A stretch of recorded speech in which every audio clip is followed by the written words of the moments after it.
She slammed the HOA fine on our porch like she was delivering justice herself. "You have 48 hours to pay this or the HOA will escalate," she shouted across the street. My wife Anna didn't even look up from her garden. "Not today, Karen," she said softly, brushing dirt off her gloves.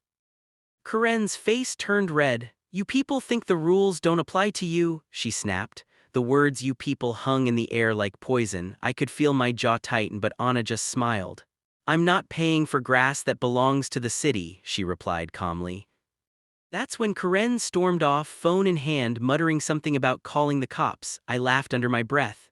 "She won't," I said, but 15 minutes later, flashing lights reflected off our windows. Two officers stepped out. One looked young, nervous. The other, older, confident, walked straight toward me.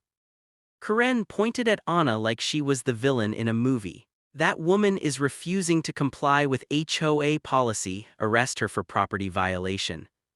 The older officer didn't move. He just stared at Anna for a few seconds. His hand, halfway to his radio, froze midair. His eyes widened.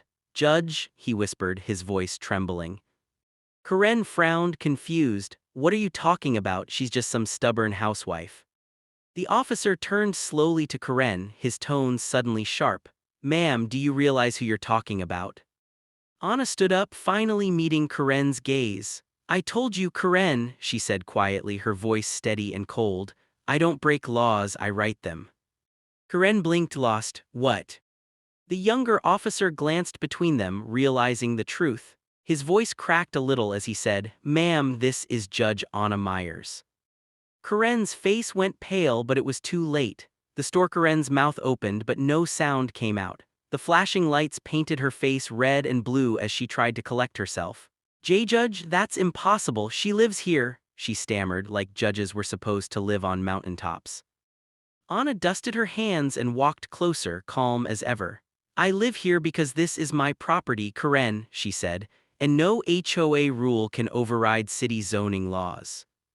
Karen tried to regain control. "You can't just ignore the fines, everyone has to follow the rules. I'm on the board." Anna tilted her head slightly. "And who made you the law, Karen?" she asked softly. The older officer cleared his throat. "Ma'am, I'd suggest you step back. Interfering with a judge can be treated as harassment." Karen laughed nervously. "Harassment? I'm just enforcing the HOA agreement. She signed it." I finally stepped in. "Actually, Karen, we didn't," I said, pulling out a folder from our porch box. "This neighborhood's HOA expired 6 years ago. The board just never told anyone." Her face dropped. That's not possible." 8. Anna opened the folder and handed a document to the officer. "It's all here, the county records, the expiration date, the fraudulent fines. You might want to look at this before she calls the cops again." The young officer read through the papers, his eyebrows lifting higher with every page. "This is legit," he murmured. Karen took a shaky step back. "You think you can make me look stupid? I run this community." Anna's eyes didn't waver. "No, Karen," she said softly, "you've been running a scam." Karen's phone started ringing in her pocket, but she didn't answer. For the first time, she looked unsure. The older officer turned to Anna. "Judge Myers, would you like to press charges?" Anna looked at me, then back at Karen. "Not yet," she said. "Let's see how deep her game really goes first." Karen's expression hardened again, but her voice trembled when she spoke. "You'll regret this." Anna smiled faintly. "I doubt it." Because what Karen didn't know, what no one knew yet, was that Anna had already set something in motion that would shake the entire HOA to its core.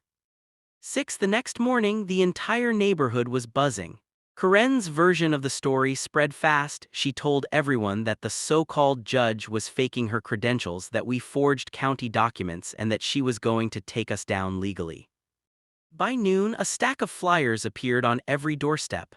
"HOA emergency meeting tonight, attendance mandatory." Karen's name was printed in bold across the bottom. Anna looked at the paper and smirked. "She's desperate," she said. "Yeah," I replied, "but desperate people make mistakes." That evening, we walked to the community center. The room was packed, nosy neighbors, board members, even a few reporters from the local paper. Karen stood at the front with a fake smile plastered across her face, clutching a folder stuffed with papers.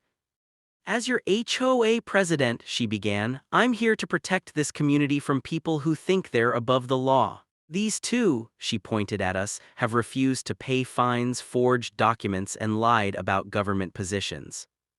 Whispers rippled through the crowd. Someone muttered, a judge, seriously.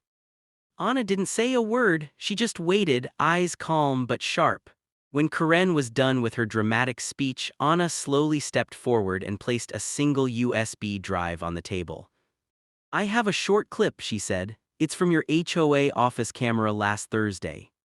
Karen froze. What clip? The big screen behind them flickered to life. A video started playing, Karen's voice, crystal clear, speaking to another board member. Don't worry, she said in the recording. That land technically belongs to the county, but if we send out fake fines, no one will check, just act confident. Gasps filled the room. Karen's face went completely white. Anna crossed her arms. You wanted transparency, Karen, here it is. The older officer from the day before stepped in from the back of the room, this time in plain clothes.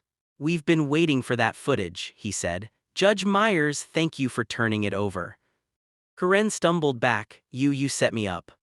Anna looked at her calm and cold. No, Karen, you set yourself up, I just pressed play.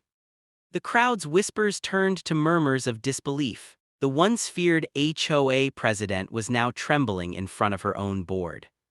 But the real twist wasn't over yet. The room was dead silent except for the faint hum of the projector. Karen's lips quivered as she pointed at Anna. This is manipulation, she's using her position to frame me. Anna didn't even flinch. Then explain this, she said, pulling another document from her purse. The fake HOA account you've been using for fines, it's registered to your personal bank under K.D. Roberts.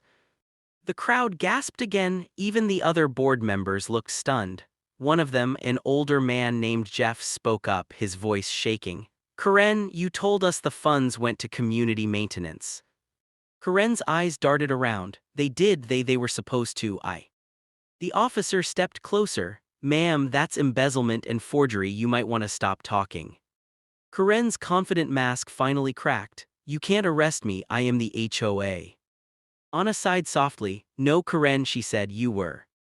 The officer nodded toward the door. Two uniformed deputies entered quietly, cuffs ready. Karen backed up, her voice trembling now. You can't do this, I made this neighborhood beautiful, I protected it. Anna's voice stayed calm, almost sad. You protected yourself, not the people who live here, that's over. As the deputies led her out, Karen's screams echoed down the hallway. You'll regret this, you'll all regret this. The room stayed frozen for a few seconds before neighbors started whispering again, this time with relief. Jeff turned to Anna. Judge Myers, what happens now, the HOA? Anna gave a small smile. There won't be an HOA anymore, I've already filed the dissolution paperwork with the county. The crowd erupted in applause. For the first time, people actually looked free.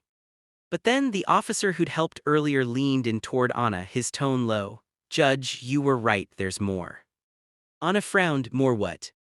He handed her a folder marked confidential. Karen wasn't working alone. Anna's hand tightened around the file as she opened it. Inside were several names, familiar ones. Her eyes darkened, the board and the developer.